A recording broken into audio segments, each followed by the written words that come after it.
అంత ఖాళీగా ఉన్నారేంట్రా? పని పాట ఏం లేదా? ఏంటా మీన్స్?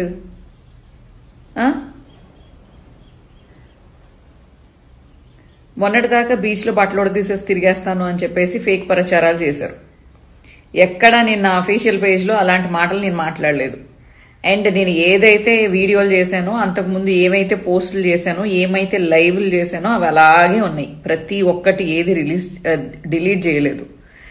అండ్ ఇప్పుడు ఆ బీచ్ వీడియో పక్కన పాడేస్తే, అసలు సారీ, బీచ్ లో బట్టలోడు తీస్తాను అనేది పక్కన పాడేస్తే, ఇప్పుడు మళ్ళీ ఇంకొకటి నా మీదే.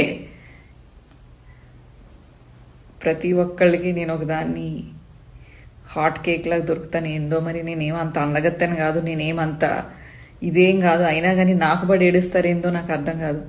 ఇప్పుడు బైరెడ్డి సిద్ధార్థ్ రెడ్డి గురించి అనవసరంగా ఫేక్ ప్రచారాలు మొదలు పెట్టారు. ఆ అబ్బాయి నేను ఏదో రిలేషన్షిప్ లో ఉన్నాము అని చెప్పి, నేనేదో సరదాకి ఎప్పుడైనా బైరెడ్డి బాగుంటాడు, బైరెడ్డి లాంటి మొగుడు వస్తే బాగుంటుంది అలాంటి మాటలు మాట్లాడాను. కానీ నిజంగా నేను ఎప్పుడు బైరెడ్డిని చూడటం కానీ, బైరెడ్డితో ఫోన్లో మాట్లాడటం కానీ, లేకపోతే బైరెడ్డి ఎక్కడ ఉంటాడని కానీ నాకు అసలు తెలీదు. ఇప్పుడు నా జీవితం గురించి నాకేమి భయం లేదు, లేకపోతే బాధ లేదు, లేకపోతే ఫ్యూచర్లో అయ్యి బాబోయ్ ఇలాంటివి ఏమైనా వస్తే నాకేమైనా పెళ్లి కాదు అలాంటి భయాలు కూడా నాకేమీ లేవు. తెగించినోడికి తెడ్డేలింగం అన్నట్టు నా జీవితం ఆల్రెడీ అయింది చాలు, ఇంకా ఇంతకన్నా అవ్వక్కర్లేదు. కానీ బైరెడ్డి కంటూ ఒక జీవితం ఉంది, చిన్నపిల్లోడు. అండ్ ఆల్సో రాజకీయంగా ఇప్పుడిప్పుడే ఎదుగుతున్న పిల్లోడు. అనవసరంగా నేను కొన్ని రోజులు వీడియోలకి దూరంగా ఉండటానికి చాలా చాలా రీజన్స్ ఉన్నాయి.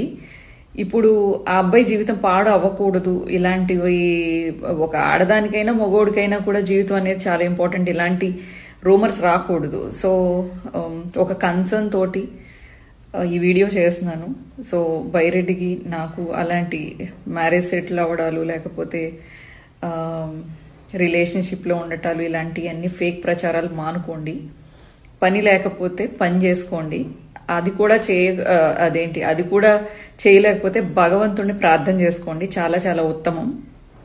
లేదా ఏదైనా అనాథ శరణాలయాలకు వెళ్ళి, వృద్ధాశ్రమాలకు వెళ్ళి ఏమైనా సేవలు చేసుకోండి, పుణ్యం వస్తుంది.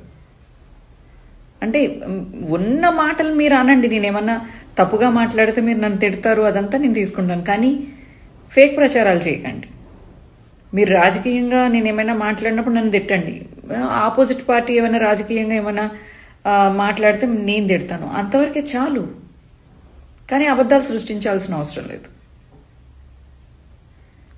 థ్యాంక్స్.